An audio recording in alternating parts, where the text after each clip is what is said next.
नमस्ते गाइज, यह video Munger university में जो भी बच्चे पार्ट 2 में पढ़ते हैं और जिनका सब्सिडरी इकोनॉमिक्स है तो उन लोगों का यह जो है सीरीज 1 है।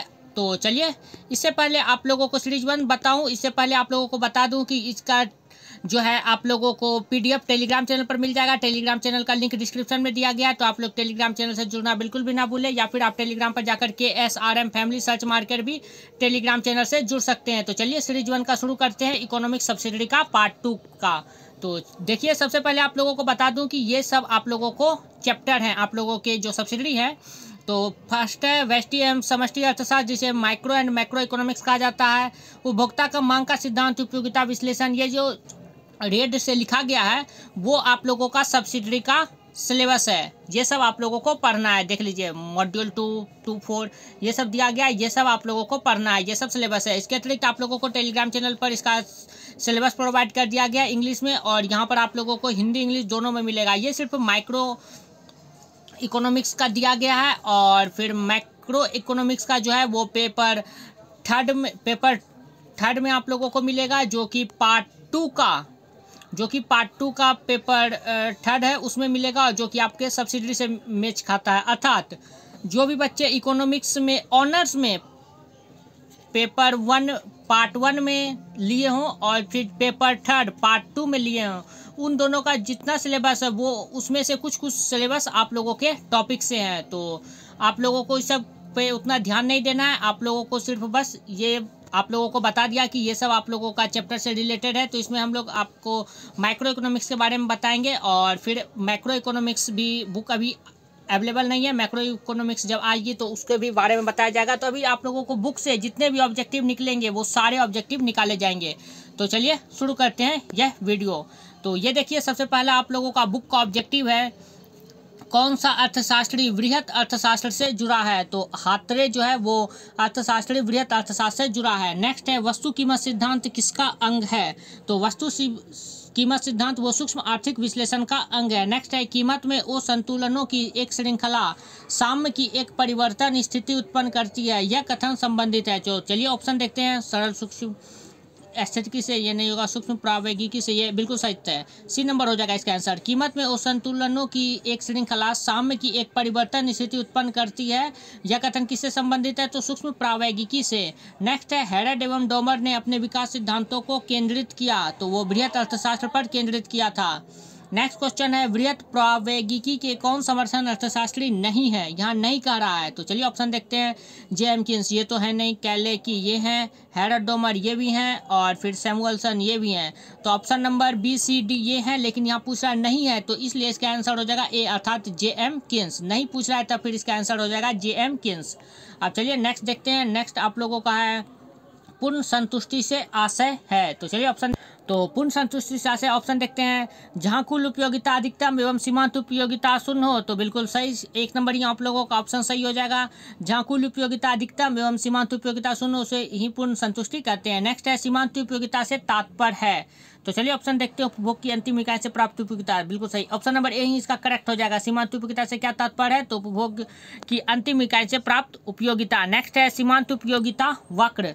तो चलिए ऑप्शन देखते हैं। वस्तु की मांग वक्र होता है, बिल्कुल सही, वस्तु की पूर्ति वक्र होता है, ये नहीं होगा। उपभोक्ता की आय वक्र होता है, ये भी नहीं होगा। तो ऑप्शन नंबर ए भी इसका करेक्ट हो जाएगा। सीमांत उपयोगिता वक्र क्या होता है, तो वस्तु का मांग वक्र होता है। नेक्स्ट क्वेश्चन देखते हैं। वस्तु का प्रयोग कर लेने के बाद जो संतुष्टि प्राप्त होती है उसे क्या कहते हैं, उसे वास्तविक संतुष्टि कहते हैं। वास्तविक संतुष्टि, ऑप्शन बी नंबर करेक्ट हो जाएगा इसका आंसर। नेक्स्ट है हीरो की सीमांत उपयोगिता अधिक तथा कुल उपयोगिता क्या होती है। हीरो के बारे में पूछ रहा है, तो हीरो की कुल उपयोगिता जो है वो कम होती है, जबकि इसकी सीमांत उपयोगिता अधिक होती है। नेक्स्ट देखते हैं। सीमांत उपयोगिता का आशय होता है, तो सीमांत उपयोगिता का आशय होता है कुल उपयोगिता में वृद्धि हो। तो ऑप्शन नंबर बी करेक्ट हो जाएगा। 6 का क्या हो जाएगा, बी, कुल उपयोगिता में वृद्धि हो। नेक्स्ट है सभी व्यक्तियों के लिए एक वस्तु की उपयोगिता, तो विभिन्न व्यक्तियों के लिए भिन्न भिन्न होती है, विभिन्न व्यक्तियों के लिए भिन्न होती है, बिल्कुल सही, ऑप्शन नंबर बी करेक्ट हो जाएगा। 7 का क्या हो जाएगा, बी नंबर। नेक्स्ट है गोसन का द्वितीय नियम कौन सा कहलाता है, तो उत्पत्ति वृद्धि का नियम जो है द्वितीय नियम कहलाता है गोसन का, उत्पत्ति वृद्धि नियम, इसका भी ऑप्शन नंबर बी करेक्ट हो जाएगा। नेक्स्ट है सम सीमांत तुष्टिकरण का कथन है, तो इसको ऑप्शन के अनुसार देखना पड़ेगा कौन सत्य है। तो चलिए ऑप्शन देखते हैं। ऑप्शन एम यू एक्स, ये तो नहीं होगा। M U X by P X by M U Y बटे P Y M U Z by P M U की पट्टी इकाई, बिल्कुल सही। ऑप्शन नंबर बी करेक्ट हो जाएगा। सम सीमांत तुष्टिकरण का कथन क्या है? तो ऑप्शन नंबर बी करेक्ट हो जाएगा। और आप लोगों को ये समझ नहीं आ रहा होगा, बस आप लोग एक बार इसको याद कर ले, एकदम आप लोगों को रटना ही पड़ेगा क्योंकि इस टाइप के क्वेश्चन आएंगे। नेक्स्ट है औसत उपयोगिता बराबर, तो औसत उपयोगिता के बराबर होती है कुल प्राप्त उपयोगिता बटे वस्तु की उपभोग की गई मात्रा, वस्तु की उपभोग की गई मात्रा। ऑप्शन नंबर बी करेक्ट हो जाएगा। कुल प्राप्त उपयोगिता बटे वस्तु की उपभोग की गई मात्रा इज इक्वल टू क्या होती है? औसत उपयोगिता। ये फार्मूला बेस्ड क्वेश्चन है और इस टाइप के क्वेश्चन आप लोगों के एग्जाम में आएंगे। नेक्स्ट है मार्शल के अनुसार उपयोगिता की, तो चलिए ऑप्शन देखते हैं क्या क्या है। गणनावाचक माप की जा सकती है, तो बिल्कुल सही ये हो जाएगा। गणनावाचक माप नहीं की जा सकती है, क्रमवाचक माप नहीं की जा सकती है, ये भी नहीं होगा। तुलनात्मक माप के साथ साथ गणनात्मक माप भी की जा सकती है, ये भी नहीं होगा। तो ऑप्शन ए करेक्ट हो जाएगा। मार्शल के अनुसार क्या हो जाएगा? तो गणनावाचक माप की जा सकती है। नेक्स्ट क्वेश्चन देखते हैं। आर्थिक दृष्टिकोण से कुल उपयोगिता का वह महत्वपूर्ण है जहां, तो चलिए ऑप्शन देखते हैं। कुल उपयोगिता घटती हुई दर से बढ़ती है, बिल्कुल सही। ऑप्शन नंबर ए करेक्ट हो जाएगा। आर्थिक दृष्टिकोण से कुल उपयोगिता का वह भाग महत्वपूर्ण है जहां कुल उपयोगिता घटती हुई दर से बढ़ती है। तो और आप लोगों को बता दूं कि आप लोगों को जितना समझ में आ रहा है आप लोग याद करते जाए, और कल से आप लोगों को पर चैप्टर बाय चैप्टर आप लोगों के जितने भी ऑब्जेक्टिव निकलेंगे वो किए जाएंगे। आज जो है इस बुक से जितना भी इम्पोर्टेंट ऑब्जेक्टिव है और जो जो चैप्टर से रिलेटेड है वो सारे आप लोगों को ऑब्जेक्टिव इसी वीडियो में कराए जा रहे हैं। तो और इसका पीडीएफ आप लोगों को टेलीग्राम चैनल पर 7 जून 2022 को आप लोगों को इसका पीडीएफ मिल जाएगा। तो आप लोग टेलीग्राम चैनल अवश्य ज्वाइन करें, टेलीग्राम चैनल का लिंक डिस्क्रिप्शन में दिया गया है। तो चलिए अब ये देखते हैं तटस्था वक्र। और तटस्था वक्र की रेखा जो है वो किस प्रकार की होती है? तो यू आकार की होती है। ये अलग से आप लोगों को इन्फॉर्मेशन दे दिया गया है कि तटस्था वक्र की रेखा वो यू आकार की होती है। ये क्वेश्चन भी आप लोगों से आ सकता है। नेक्स्ट देखते हैं। तो चलिए पहले तटस्था वक्र के बारे में देख लेते हैं। ऑप्शन के अनुसार तो हमेशा समांतर होते हैं, ये नहीं होगा। समांतर हो सकते हैं, ये भी नहीं होगा। समांतर नहीं होते, नहीं होगा। समांतर हो सकते और नहीं भी, ये बिल्कुल सत्य है। तटस्था वक्र क्या होता है? तो समांतर हो भी सकता है और नहीं भी हो सकता है। नेक्स्ट देखते हैं कौन सा कथन सत्य है। तो चलिए ऑप्शन देखना पड़ेगा इसके लिए। आय प्रभाव इज इक्वल टू कीमत प्रभाव प्लस, ये नहीं होगा। कीमत प्रभाव इज इक्वल टू आय प्रभाव प्लस प्रतिस्थापन प्रभाव, ये बिल्कुल सत्य है। ऑप्शन नंबर बी करेक्ट हो जाएगा। और ऑप्शन देख लेते हैं। प्रतिस्थापन प्रभाव इज इक्वल टू आय प्रभाव, ये भी नहीं होगा। तो ये ऑप्शन नंबर बी करेक्ट हो जाएगा। इसमें क्या हो जाएगा? कीमत प्रभाव इज इक्वल टू आय प्रभाव प्लस प्रतिस्थापन प्रभाव। नेक्स्ट देखते हैं। कीमत प्रभाव प्रदर्शित किया जाता है, तो वो कीमत उपभोग वक्र द्वारा प्रदर्शित किया जाता है। तो ऑप्शन नंबर बी इसका भी करेक्ट हो जाएगा। कीमत उपभोग वक्र के द्वारा कीमत प्रभाव प्रदर्शित किया जाता है। नेक्स्ट क्वेश्चन है क्वेश्चन नंबर 4 आप लोगों का। उपभोक्ता की तटस्था वक्र सदैव जो है केंद्र बिंदु के उन्नतदार होती है, केंद्र बिंदु के उन्नतदार होती है। ऑप्शन नंबर बी करेक्ट हो जाएगा इसका भी आंसर। उपभोक्ता की तटस्था वक्र। नेक्स्ट है कीमत रेखा उपभोक्ता की, तो वो सीमाओं को व्यक्त करती है। किसको व्यक्त करती है? कीमत रेखा उपभोक्ता की सीमाओं को व्यक्त करती है। नेक्स्ट क्वेश्चन है। यदि उपभोक्ता की आय में परिवर्तन हो जाता है तो उसका उपभोक्ता के संतुलन पर भी प्रभाव पड़ता है। ये ऑप्शन नंबर बी इसका करेक्ट हो जाएगा। यदि उपभोक्ता की आय में परिवर्तन हो जाता है तो उसका उपभोक्ता के संतुलन पर भी प्रभाव पड़ता है। तो ऑप्शन नंबर बी करेक्ट हो जाएगा। नेक्स्ट देखते हैं। तटस्था रेखा पर प्रत्येक बिंदु बताता है, तो तटस्था वक्र पर प्रत्येक बिंदु है वो समान संतुष्टि को बतलाता है, समान संतुष्टि को बतलाता है। ऑप्शन नंबर बी करेक्ट हो जाएगा। नेक्स्ट देखते हैं। उदासीनता वक्रों की विशेषताओं में कौन सी विशेषता अनिवार्य नहीं है? तो यहाँ पर नहीं पूछ रहा है, तो चलिए ऑप्शन देखते हैं। उदासीनता वक्र गोलाकार होते हैं, नहीं पूछ रहा है। वक्र गोलाकार ये तो नहीं होगा, मतलब ये नहीं, इसके रिलेटेड तो हो जाएगा। उदासीनता वक्र एक दूसरे को काटते नहीं है और ना ही एक्स तथा वाई एक्स को छूते हैं, ये तो हो जाएगा। उदासीनता वक्र बाएं से दाएं और टाइप हो जाएगा। उदासीनता वक्र बिंदु की और उन्नतदार होता है, बिल्कुल सही। तो इसका आंसर हो जाएगा, यहाँ पर नहीं पूछ रहा है तो इसलिए इसका आंसर हो जाएगा उदासीनता वक्र गोलाकार होते हैं। ओके, तो ये 8 का आंसर ऑप्शन नंबर ए हो जाएगा। आप लोगों को ये समझ में नहीं आ रहा होगा कि ये सब क्या लिखा हुआ है, क्योंकि ये आप लोग ऑनर्स अगर लेते तो अच्छे से समझते हैं, लेकिन सब्सिडी लिए हैं तो आप लोग बस इसको, अभी तो आप लोगों के पास टाइम भी नहीं है कि इतना आप लोगों को समझाऊं, वीडियो भी लंबा हो जाएगा और कल से जो ऑब्जेक्टिव निकाला जाएगा उसमें थोड़ा थोड़ा हल्का हल्का भी बताने का प्रयास किया जाएगा, तो आप लोग समझने की कोशिश करेंगे। तो इसको आप लोग लेकिन किसी तरह रट फट के ख़त्म ही कर दें। ओके, नेक्स्ट देखते हैं। तटस्था वक्र का ढाल किस प्रकार, तटस्था वक्र का ढाल किस प्रकृति का द्योतक होता है? तो चलिए ऑप्शन देखते हैं। तकनीकी प्रतिस्थापन की बढ़ती हुई दर का, नहीं। प्रतिस्थापन की दर का, प्रतिस्थापन की प्रतियोगी दर का, ये भी नहीं होगा। प्रतिस्थापन की समान दर, ये भी नहीं होगा। प्रतिस्थापन की घटती सीमांत दर का, बिल्कुल सही। ऑप्शन नंबर डी हो जाएगा। 9 का ऑप्शन क्या हो जाएगा? डी। तटस्थ वक्र का ढाल किस प्रकार की प्रवृत्ति का द्योतक है? तो प्रतिस्थापन की घटती सीमांत दर का। नेक्स्ट है, जैसे जैसे उपभोक्ता बाईं से दाईं और तटस्थ वक्र पर जाता है वैसे वैसे प्रत्येक अगले संयोग के लिए प्रतिस्थापन की सीमांत दर वो घटती जाती है। क्या होती है? घटती जाती है। तो ऑप्शन नंबर 20 का करेक्ट हो जाएगा। नेक्स्ट है, एक्स की वाई के लिए प्रतिस्थापन की सीमांत दर MRS/XY क्या हो जाएगा? तो इसका आंसर चलिए ऑप्शन देखते हैं क्या क्या है। y की वह मात्रा जिसका x की प्रत्येक अतिरिक्त, फिर से y की वह मात्रा जिसका x की प्रत्येक अतिरिक्त इकाई को प्राप्त करने के लिए उपभोक्ता त्याग करने को तत्पर रहता है, ये तो बिल्कुल सही है।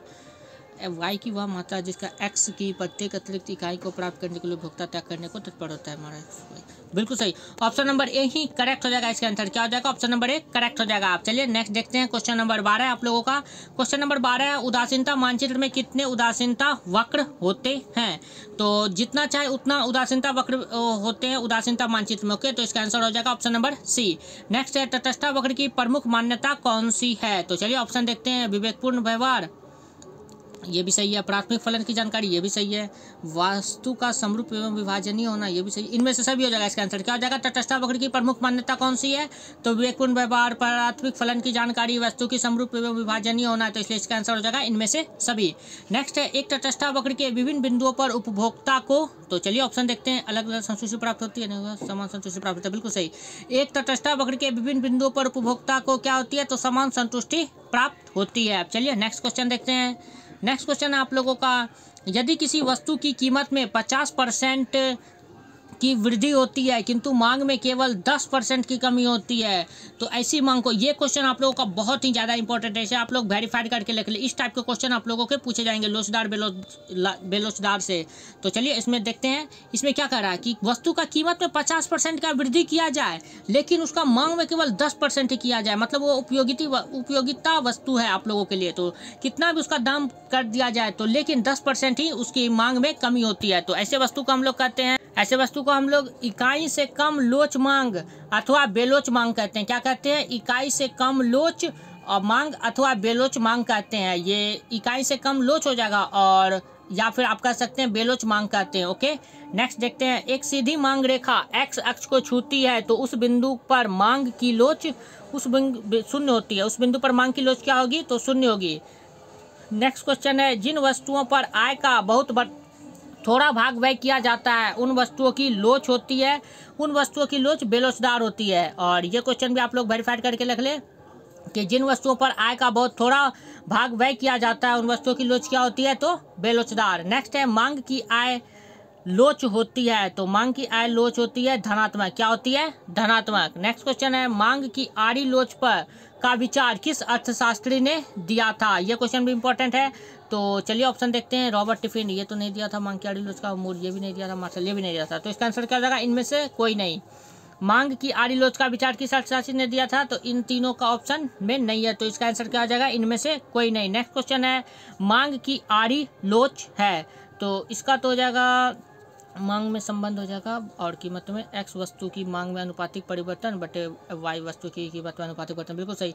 ऑप्शन नंबर सी करेक्ट हो जाएगा। इसका आंसर क्या हो जाएगा? ऑप्शन नंबर सी, एक्स वस्तु की मांग में अनुपातिक परिवर्तन बटे वाई वस्तु की कीमत में अनुपातिक परिवर्तन। नेक्स्ट क्वेश्चन है, यदि मांग की आड़ी लोच की संख्या ऋणात्मक है तो वस्तुएं होगी, देख लीजिए आड़ी लोच यहाँ कह रहा है ऋणात्मक, तो फिर वस्तुएं क्या होगी? तो फिर वस्तुएं पूरक होगी। क्या होगी? पूरक। नेक्स्ट क्वेश्चन है, यदि मांग की लोच डेल्टा एक्स बटे X delta P by P है तो delta P equal to by P equal to 0, तो मांग की लोच बराबर होगी। अगर इस तरह होगा तो मांग की लोच बराबर होगी, तो मांग की लोच जो है वो अनंत हो जाएगी। क्या हो जाएगी? अनंत हो जाएगी। तो इसका आंसर क्या हो जाएगा? अनंत, सी। अब नेक्स्ट है, मांग की लोच की सीमाएं कौन सी है? तो चलिए ऑप्शन देखते हैं। 1 से इन्फिनिटी, ये भी हो जाता है। 0 से इन्फिनिटी, ये भी हो जाता है। माइनस इन्फिनिटी प्लस इन्फिनिटी, बिल्कुल सही। तो इसका आंसर हो जाएगा उपयुक्त सभी।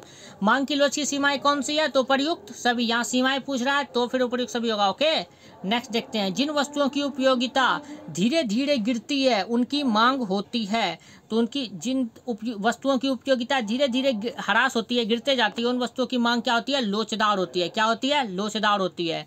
नेक्स्ट क्वेश्चन, आयताकार अति परवलय अर्थात रेक्टेंगुलर हाइपरबोला के संदर्भ में मांग की लोच सदैव क्या होती है? तो मांग की लोच सदैव इकाई के बराबर होती है। क्या होती है? इकाई के बराबर होती है। तो इसका ऑप्शन क्या हो जाएगा? सी नंबर। नेक्स्ट है धनी व्यक्ति के लिए मांग की लोच। तो धनी व्यक्ति के लिए मांग की लोच बेलोचदार होती है। क्या होती है? बेलोचदार होती है। नेक्स्ट क्वेश्चन है समाज में धन का असमान वितरण होने पर धन का असमान वितरण कर देंगे तो फिर क्या होगा? तो चलिए ऑप्शन देखते हैं। मांग की लोच बेलोच हो जाती है, ये तो होगा ही। अत्यधिक लोचदार हो जाती है, ये नहीं होगा। साधारण लोचदार होती है, भी नहीं होगा। अनंत हो जाती है, भी नहीं होगा। तो फिर समाज में धन का असमान वितरण कर दिया जाए तो क्या होगी? मांग की लोच बेलोच हो जाती है। क्या होती है? मांग की लोच बेलोच हो जाती है। यह आप लोगों को समझ में नहीं आ रहा होगा, लेकिन आप लोग बस अगर नोट कर रहे हैं तो नोट करके सीख लीजिए कि मांग की लोच बेलोच हो जाती है, ताकि आप लोग को बार बार पढ़ने के बाद आप लोग ये समझ जाएंगे। और फिर कल से आप लोगों को समझाने की भी कोशिश की जाएगी थोड़ी थोड़ी, लेकिन उतना तो आप समझ नहीं पाइएगा, लेकिन फिर भी कोशिश की जाएगी क्योंकि आप लोग तो शुरू से पढ़े नहीं हैं। नेक्स्ट देखते हैं बिजली की मांग लोचपूर्ण है क्योंकि।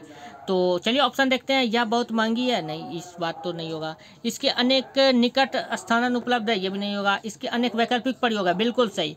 बिजली की मांग लोचपूर्ण है क्यों? क्योंकि इसके अनेक वैकल्पिक प्रयोग है। तो ऑप्शन नंबर सी इसका करेक्ट हो जाएगा। तो अब चलिए नेक्स्ट क्वेश्चन देखते हैं। नेक्स्ट क्वेश्चन आप लोगों का निम्नलिखित में से किस वस्तु से उपभोक्ता बचत सर्वाधिक होगी? तो चलिए ऑप्शन देखते हैं। ऑप्शन है कार का नया मॉडल, ये नहीं होगा। उपभोक्ता बचत का सर्वाधिक होगा नमक हो जाएगा। क्या हो जाएगा? नमक। कौन सा वस्तु को उपभोक्ता बचत का सर्वाधिक होगी? तो नमक से उपभोक्ता बचत सर्वाधिक होगी। नेक्स्ट देखते हैं उपभोक्ता की बचत को निम्न में से किस नाम से पुकारा जाता है? तो उपभोक्ता की बचत को जो है वो क्रेता का आधिक्य से पुकारा जाता है। क्या किससे पुकारा जाता है? क्रेता का आधिक्य से। नेक्स्ट क्वेश्चन है आप लोगों का उपभोक्ता की बचत के विचार को देने का श्रेय किसका है? तो इसको देने का श्रेय ड्यूपिट को है। किसको है? ड्यूपिट को। नेक्स्ट क्वेश्चन है उपभोक्ता की बचत है, तो चलिए ऑप्शन देखते हैं।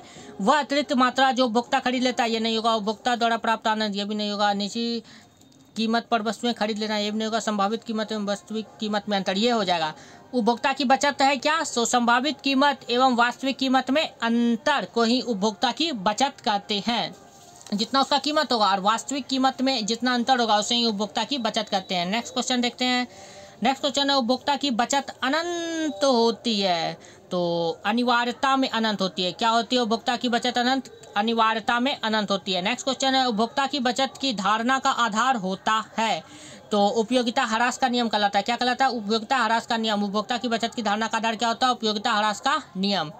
नेक्स्ट क्वेश्चन है सर्वप्रथम तटस्थ वक्र का प्रयोग उपभोक्ता बचत को मापने में किसने किया?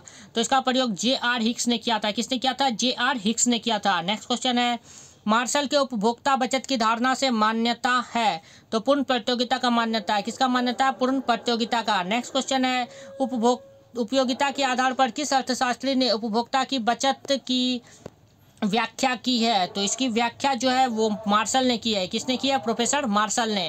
अब नेक्स्ट क्वेश्चन है, देखते हैं आप लोगों का क्या है। नेक्स्ट क्वेश्चन है उत्पादन फलन बताता है, तो क्या बताता है? चलिए ऑप्शन देखते हैं। तो पहला ऑप्शन है आप लोगों का उत्पादन की मात्रा का भौतिक संबंध, ये नहीं होगा। उत्पत्ति के साधनों का भौतिक संबंध, ये भी नहीं होगा। उत्पादन की मात्रा तथा उत्पत्ति के साधनों में भौतिक संबंध, ये उत्पादन की मात्रा तथा उत्पत्ति के साधनों में भौतिक संबंध, ये हो जाएगा। उत्पादन फलन क्या बताता है? तो उत्पादन की मात्रा तथा उत्पत्ति के साधनों में भौतिक संबंध को बताता है। अब नेक्स्ट क्वेश्चन देखते हैं। नेक्स्ट क्वेश्चन है आप लोगों का एक उत्पादन फलन का बनाना क्या होता है? तो ये इंजीनियरिंग समस्या। एक उत्पादन फलन का बनाना क्या होता है? एक इंजीनियरिंग समस्या। नेक्स्ट क्वेश्चन है ऐसे उत्पादन फलन को क्या कहते हैं जबकि अन्य साधन स्थिर तथा एक साधन परिवर्तनशील रहता है?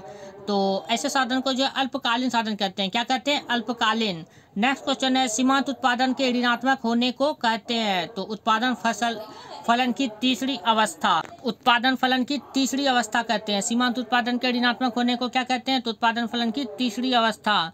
नेक्स्ट क्वेश्चन है क्वेश्चन नंबर 5, एक नए श्रमिक को लगाने से कुल उत्पादन में जो वृद्धि होती है उसे कहते हैं, उसे जो है सीमांत उत्पादन कहते हैं। क्या कहते हैं? सीमांत उत्पादन। नेक्स्ट क्वेश्चन है उत्पत्ति के विभिन्न साधनों की मितव्ययता की व्याख्या करने वाला सिद्धांत है, तो ये उत्पत्ति वृद्धि का नियम का सिद्धांत है। क्या है? उत्पत्ति वृद्धि का नियम का सिद्धांत। नेक्स्ट क्वेश्चन है अल्पकाल में ऋणात्मक प्रतिफल की अवस्था में परिवर्तनशील साधन की सीमांत उत्पादकता होती है, तो सीमांत उत्पादक साधन ऋणात्मक होती है। क्या होती है? ऋणात्मक होती है। नेक्स्ट क्वेश्चन है विवेकशील उत्पादक अल्पकाल में वरीयता देता है, तो वो द्वितीय अवस्था को वरीयता देता है। किसे वरीयता देता है? द्वितीय अवस्था को। नेक्स्ट है बढ़ते प्रतिफल का नियम संदर्भित करता है, तो वो घटती लागत नियम को संदर्भित करता है। किसे करता है? घटती लागत नियम को। नेक्स्ट है उत्पादन में वृद्धि के साथ औसत लागत, अर्थात AC औसत लागत क्या होती है? औसत लागत गिरती है। उत्पादन में अगर वृद्धि होगा तो औसत लागत क्या होगी? तो गिरेगी। और ये चारों क्वेश्चन आप लोगों के लिए वेरीफाइड होते हैं। इस टाइप के क्वेश्चन आप लोगों से पूछे जाएंगे एग्जाम में। ओके, अब नेक्स्ट क्वेश्चन देखते हैं। नेक्स्ट क्वेश्चन है जब कुल उत्पादन अधिकतम होता है तो सीमांत उत्पादन शून्य हो जाता है। जब कुल उत्पादन अधिकतम होता है तो सीमांत उत्पादन शून्य हो जाता है। ये भी क्वेश्चन आप लोगों के वेरीफाइड हुए। नेक्स्ट क्वेश्चन देखते हैं निम्न में से उपयुक्त कथन को अंकित कीजिए। तो चलिए ऑप्शन देखते हैं क्या क्या है आप लोगों के। क्रमागत उत्पत्ति वृद्धि नियम उस स्थिति को कहते हैं। अच्छा, ये है इसका पहला। क्रमागत उत्पत्ति वृद्धि नियम उस स्थिति को कहते हैं। जबकि चलिए ऑप्शन देखते हैं अब इसका। कुल उत्पादन बढ़ती जाए, सीमांत उत्पादन बढ़ता जाए, औसत उत्पादन बढ़ता जाए जब तक सीमांत उत्पादन औसत उत्पादन से अधिक होता है। ये हो जाएगा जब तक सीमांत उत्पादन औसत उत्पादन से अधिक होता है, तो उसी में हो जाएगा क्रमागत उत्पत्ति वृद्धि नियम उस स्थिति को कहते हैं। ओके, नेक्स्ट क्वेश्चन देखते हैं। बढ़ते प्रतिफल की अवस्था में मोड़ के बिंदु अर्थात पॉइंट ऑफ इन्फ्लेक्शन के बाद टीपी वक्र एक्स अक्ष के प्रति क्या होगी? तो टीपी वक्र जो है एक्स अक्ष के प्रति वो अवनतोदार अर्थात कॉनकेव होती है। क्या होती है? अवनतोदार। ये ग्राफ अगर आप लोगों को समझ में आता तो फिर आप लोगों को बता दिया जाता अच्छे से, लेकिन उतना नहीं आया। बस आप लोग याद कर लीजिए कि क्या होगी? अवनतोदार होगी अर्थात कॉनकेव होगी। नेक्स्ट क्वेश्चन देखते हैं। परिवर्तनशील अनुपात के नियम की तीसरी अवस्था में क्या होती है? तो तीसरी अवस्था में MP ऋणात्मक हो जाती है। क्या हो जाती है? MP ऋणात्मक हो जाती है। ये MP यहाँ पर मध्य प्रदेश में समझ लीजिएगा, ये इकोनॉमिक्स में MP अलग होता है। ओके, MP ऋणात्मक होती है। नेक्स्ट है ऋणात्मक प्रतिफल की अवस्था में। तो ऋणात्मक प्रतिफल की अवस्था में चलिए ऑप्शन देखते हैं। स्थिर साधन की सीमांत उत्पादकता ऋणात्मक होती है। स्थिर साधन की सीमांत उत्पादकता ऋणात्मक होती है, ये नहीं होगा। परिवर्तनशील साधन की सीमांत उत्पादकता ऋणात्मक होती है, ये हो जाएगा। ऑप्शन नंबर बी करेक्ट हो जाएगा आंसर। क्या हो जाएगा? बी, ए एवं बी। ये तो नहीं होगा, यही ऑप्शन नंबर बी करेक्ट हो जाएगा। ऋणात्मक परिवर्तन की अवस्था में क्या हो जाएगा? तो परिवर्तनशील साधन की सीमांत उत्पादकता ऋणात्मक होती है। अब नेक्स्ट क्वेश्चन देखते हैं। नेक्स्ट क्वेश्चन है आप लोगों का कौन सा कथन सत्य है? तो ये भी आप लोगों का फॉर्मूला बेस्ड क्वेश्चन है। तो चलिए ऑप्शन देखते हैं। कुल आगम बराबर बिक्री इकाइयाँ इंटू सीमांत आगम, ये नहीं होगा। कुल आगम इक्वल टू बिक्री इकाइयाँ इंटू औसत आगम, ये हो जाएगा। ये बिल्कुल सही है। कुल आगम इज इक्वल टू कुल आई माइनस कुल लागत, ये नहीं होगा। कुल आगम इज इक्वल टू, ये भी नहीं होगा। तो ऑप्शन नंबर बी करेक्ट हो जाएगा इसका आंसर। क्या हो जाएगा? कुल आगम इज इक्वल टू बिक्री इकाइयाँ इंटू औसत आगम। नेक्स्ट है वस्तु की प्रति इकाई कीमत को प्रदर्शित किया जाता है, तो वो AR के द्वारा प्रदर्शित किया जाता है। नेक्स्ट क्वेश्चन है कौन सा कथन सत्य है? तो चलिए ऑप्शन देखते हैं। MR इजकल टू कुल आय में वृद्धि बट्टे वस्तु की मात्रा में वृद्धि, यही करेक्ट हो जाएगा। MR इजकल टू क्या होता है? तो कुल आय में वृद्धि बट्टे वस्तु मात्रा में वृद्धि।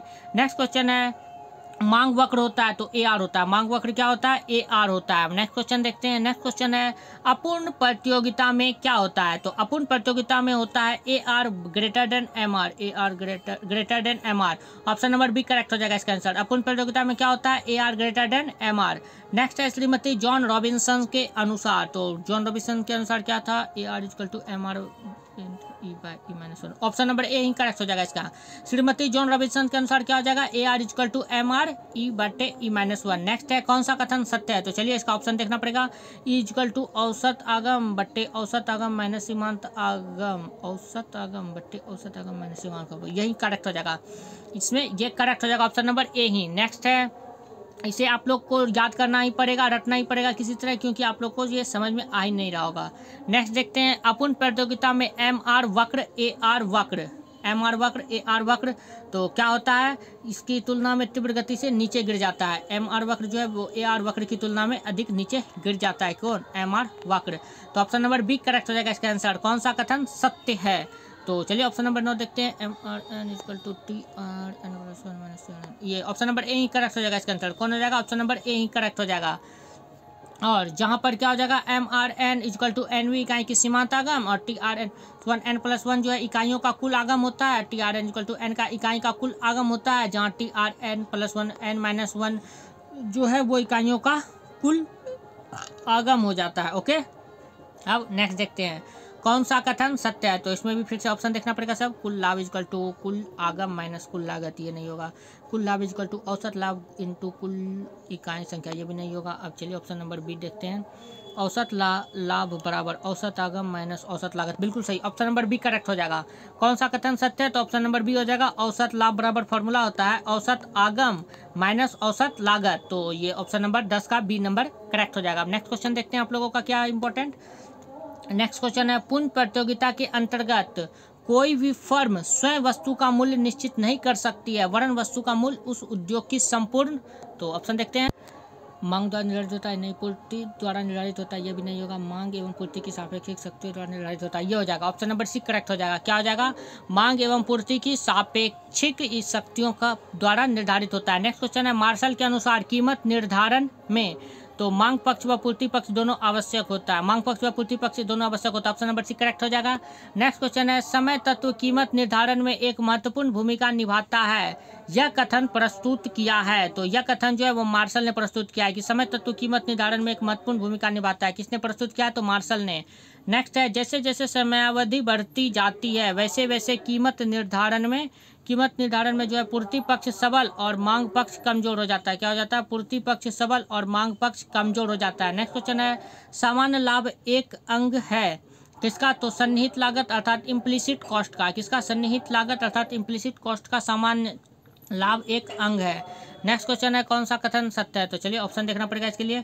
ऑप्शन, बाजार कीमत सामान्य कीमत के चारों ओर चक्कर लगाती है, बाजार कीमत से, हाँ बिल्कुल सही, ऑप्शन नंबर ए ही करेक्ट हो जाएगा। बाजार कीमत जो है वो सामान्य कीमत के चारों ओर चक्कर लगाती है। नेक्स्ट है, निम्नलिखित रेखाओं में साम्य कीमत क्या है, साम्य कीमत क्या है, तो इसमें तो ग्राफ देखना पड़ेगा, तो इसके लिए OP1 क्या हो जाएगा, OP1,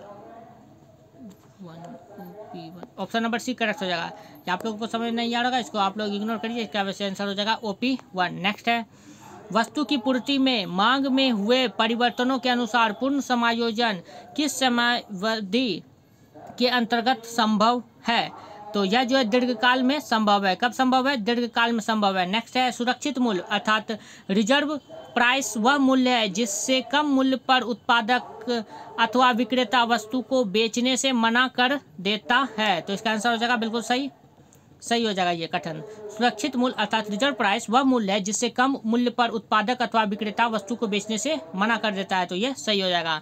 अब नेक्स्ट क्वेश्चन देखते हैं। नेक्स्ट क्वेश्चन आप लोगों का, एकाधिकार में जब मांग वक्र की लोच इकाई होती है तब, ये भी क्वेश्चन आप लोग का वेरीफाइड आप लोग करके रख लीजिए, ये भी क्वेश्चन आप लोगों के लिए इंपॉर्टेंट है कि एकाधिकार में जब मांग वक्र की लोच इकाई होती है तब क्या होता है, तब इकाई जो है क्या हो जाती है, शून्य हो जाती है। क्या हो जाती है, शून्य हो जाती है। नेक्स्ट क्वेश्चन है, एकाधिकार में मांग वक्र की लोच इकाई से अधिक होने की दशा में सीमांत आगम इकाई से अधिक एवं धनात्मक होता है, यही सही हो जाएगा। इसका ऑप्शन नंबर ए करेक्ट हो जाएगा। नेक्स्ट है, एकाधिकार में आयताकार अति परवलय अर्थात रेक्टेंगुलर हाइपरबोला वक्र होता है, तो ये AR वक्र कहलाता है। क्या कहलाता है, AR वक्र। नेक्स्ट क्वेश्चन है, श्रीमती जॉन रॉबिन्सन के अनुसार एकाधिकारी शक्ति की कोटि, तो जॉन रॉबिन्सन के अनुसार पूछ रहा है, तो जॉन रॉबिन्सन के अनुसार तो 1/E हो जाएगा, 1/E, option number A correct हो जाएगा। नेक्स्ट है, कौन सा कथन सत्य है, तो इसके लिए चलिए ऑप्शन पढ़ना पड़ेगा। दीर्घकाल में ओके, एकाधिकारी दीर्घकालीन संतुलन में अल्पकालीन संतुलन भी प्राप्त करता है, बिल्कुल सही, ऑप्शन नंबर ए करेक्ट हो जाएगा। इसका आंसर क्या हो जाएगा, ऑप्शन नंबर ए ही करेक्ट है। नेक्स्ट है, एक पूर्ण प्रतियोगिता फर्म को जब एकाधिकार फर्म में बदला जाता है तब क्या होता है, तो तब होता है कुल कल्याण में कमी हो जाती है। क्या हो जाती है, कुल कल्याण में कमी हो जाती है तब, ऑप्शन नंबर ए इसका भी करेक्ट हो जाएगा। नेक्स्ट है, एकाधिकारी एक समय में निर्धारित कर सकता है, एक समय में क्या निर्धारित कर सकता है, तो वो एक समय में जो है कीमत अथवा उत्पादन में से किसी एक को निर्धारित कर सकता है, तो ऑप्शन नंबर बी करेक्ट हो जाएगा इसका आंसर। एकाधिकारी एक समय में क्या निर्धारित कर सकता है, तो कीमत अथवा उत्पादन में से किसी एक को निर्धारित कर सकता है। अब नेक्स्ट देखते हैं क्वेश्चन, द्विपक्षीय एकाधिकार अर्थात बाइलैटरल मोनोपोली में क्या होता है, तो चलिए ऑप्शन देखते हैं। ऑप्शन आप लोगों का पहला है, एक विक्रेता और अनेक विक्रेता होते हैं, ये भी नहीं होगा। एक क्रेता और एक विक्रेता होते हैं, ये भी नहीं होगा। एक क्रेता और अनेक विक्रेता होते हैं, ये हो जाएगा, ऑप्शन नंबर बी करेक्ट हो जाएगा। द्विपक्षीय एकाधिकार में क्या होता है, एक क्रेता और अनेक विक्रेता होते हैं। नेक्स्ट क्वेश्चन है, निम्नलिखित में से कौन सा कथन सत्य है, तो चलिए ऑप्शन देखते हैं। एकाधिकार वस्तु की मांग की लोच शून्य होती है, नहीं होगा। एकाधिकार वस्तु की मांग की लोच भी लोचदार होती है, नहीं होगा। लोचदार होगा, एकाधिकार वस्तु की मांग लोचदार होती है, ये बिल्कुल सही है। क्या होगी, लोचदार होती है एकाधिकार वस्तु की मांग में, तो नो का ऑप्शन नंबर सी करेक्ट हो जाएगा। अब नहीं, लोचदार कैसे होगा, लोचदार थोड़े होता है, लोचदार नहीं होगा, इसका आंसर जो है तो ये जो है आप लोगों का ये क्वेश्चन नंबर 28 भी गलत बता दिया गया है। द्विपक्षीय एकाधिकार में क्या होता है? द्विपक्षीय एकाधिकार में जो है एक क्रेता और एक विक्रेता होता है। क्या होता है? एक क्रेता और एक विक्रेता होता है। ये ऑप्शन नंबर सी इसका करेक्ट हो जाएगा 28 का 8 का। अब नेक्स्ट देखते हैं निम्नलिखित में से कौन सा कथन सही है। तो इसका आंसर जो है ये ए नहीं होगा, ना बी होगा, ना सी होगा, इसका आंसर डी हो जाएगा। अर्थात एक अधिकारी वस्तु की मांग की लोच अत्यधिक बेलोचदार होती है। क्या होती है? अत्यधिक बेलोचदार होती है, अत्यधिक बेलोचदार होती है। ये ऑप्शन नंबर डी करेक्ट हो जाएगा 9 का। ओके नेक्स्ट है निम्नलिखित में से कौन सा कथन सही है? फिर से इसको पढ़ना पड़ेगा। एक अधिकार का बाजार की मांग में पूर्ति एक अधिकार अपनी वस्तु की पूर्ति का नियंत्रण रहता है। ये हो जाएगा ऑप्शन नंबर बी करेक्ट हो जाएगा। क्या? तो एक अधिकार का अपनी वस्तु की पूर्ति पर नियंत्रण रहता है। अब नेक्स्ट क्वेश्चन देखते हैं। नेक्स्ट क्वेश्चन आप लोगों का एक साधन की बाजार मांग, तो एक साधन की बाजार मांग क्या होती है? व्युत्पन्न मांग होती है। नेक्स्ट क्वेश्चन है किसी साधन की सीमांत भौतिक उत्पादकता अर्थात एमपीपी होती है। एमपीपी होती है एक अन्य साधन स्थिर रहने पर किसी साधन की मात्रा में परिवर्तन के परिणाम स्वरूप कुल भौतिक उत्पादन में जो वृद्धि होती है वही होती है। ओके तो ऑप्शन नंबर ए इसका करेक्ट हो जाएगा। नेक्स्ट है वितरण के सिद्धांत को, तो वितरण के सिद्धांत को जो है वो साधनों का मूल्य निर्धारण भी कहा जाता है। बिल्कुल सही, ऑप्शन नंबर बी करेक्ट हो जाएगा। फैक्टर प्राइसिंग जिसे कहते हैं, तो साधनों का मूल्य निर्धारण भी कहा जाता है। ओके नेक्स्ट क्वेश्चन है साधन की एक इकाई बढ़ने से कुल उत्पादन में जो मात्रा की वृद्धि होती है उसे जो है सीमांत भौतिक उत्पादकता कहते हैं। क्या कहते हैं? सीमांत भौतिक उत्पादकता। नेक्स्ट क्वेश्चन है किसी साधन का एमआरपी होता है। MRP MPP into MR, option number A correct हो जाएगा इसका आंसर। नेक्स्ट है निम्नलिखित में से कौन अर्थशास्त्री वितरण के सीमांत उत्पादकता सिद्धांत से संबंधित है? वितरण का तो जेबी क्लार्क। क्या हो जाएगा? जेबी क्लार्क। नेक्स्ट क्वेश्चन है साधनों की कीमत निर्धारण के लिए वस्तु सिद्धांत से अलग सिद्धांत की आवश्यकता पड़ती है क्योंकि साधन की व्युत्पन्न मांग होती है। ऑप्शन बिल्कुल सही, साधन की व्युत्पन्न मांग होती है इसलिए आवश्यकता पड़ती है। नेक्स्ट है वितरण के सिद्धांत से हमारा तात्पर्य है, तो वितरण के सिद्धांत से तात्पर्य है उत्पत्ति के साधनों में वितरण। क्या? उत्पत्ति के साधनों में वितरण। नेक्स्ट क्वेश्चन है किसी एक साधन की सीमांत की औसत आगम उत्पादकता वक्र एमआरपी एवं एआरपी, तो एमआरपी एवं एआरपी क्या होता है? तो ऑप्शन देखते हैं। एक्स एक्सिस मात्रक सीधी रेखा होती है उल्टे की आकृति की नहीं, वाई एक्सिस मात्रक सीधी रेखा होती है उल्टे की भांति दो रेखाएं होती है। हाँ उल्टे की भांति दो रेखाएं होती है, ये हो जाएगा option number D correct. Next है एएनआरपी का चित्र होता है, तो एएनआरपी का जो चित्र होता है वो होता है उल्टे आकार का। किस प्रकार का होता है? उल्टे आकार का होता है, अर्थात ऑप्शन नंबर बी करेक्ट हो जाएगा। 10 का क्या हो जाएगा? ऑप्शन नंबर बी करेक्ट हो जाएगा। तो आज आप लोगों का जो है ये कंप्लीट होता है। जितना भी आप लोगों का माइक्रो इकोनॉमिक्स से आप लोगों का जितना भी इंपॉर्टेंट ऑब्जेक्टिव निकला वो सारा आप लोगों को बुक से बताया गया है और सारा इसमें सही बताया गया आप लोगों का। और अभी तक आप लोगों का मार्केट में ऑब्जेक्टिव का इकोनॉमिक्स का बुक नहीं आया, इसलिए आप लोगों को ये 4 ऑप्शन वाला किया जा रहा है। आप लोगों को पता ही है कि सही गलत इस बार के एग्जाम में नहीं पूछ रहा है, वो 4 ऑप्शन देते हैं इसी प्रकार के सेम टू सेम, इसलिए आप लोगों को ये सारे क्वेश्चन कराए गए और ये सारे क्वेश्चन आप लोगों के लिए इंपॉर्टेंट है। तो आप लोग सारे को अच्छे से एक बार देख लीजिएगा, बार बार आप लोग पढ़िएगा तो आप लोग अच्छे से इसको याद ही हो जाएगा और समझ में भी धीरे धीरे आ जाएगा। और कल से आप लोगों को जो है वो बुक से जो इंपॉर्टेंट ऑब्जेक्टिव होगा वो निकाल के बताया जाएगा। तो चलिए मिलते हैं नेक्स्ट वीडियो में। और अगर आप लोग अभी तक चैनल को लाइक शेयर सब्सक्राइब नहीं किए हैं तो लाइक शेयर सब्सक्राइब करें और अपने फ्रेंड को जरूर शेयर करें, क्योंकि बहुत सारे बच्चों को नहीं पता है कि ऑनलाइन तैयारी करवाई जा रही है, तो उन लोगों को भी फायदा होगा। जो भी इकोनॉमिक सब्सिडी में लिए हैं उनको आप लोग ये वीडियो शेयर जरूर करें ताकि उन लोगों को भी हेल्प मिल सके। तो चलिए मिलते हैं नेक्स्ट वीडियो में। वीडियो देखने के लिए बहुत बहुत धन्यवाद। Thank you.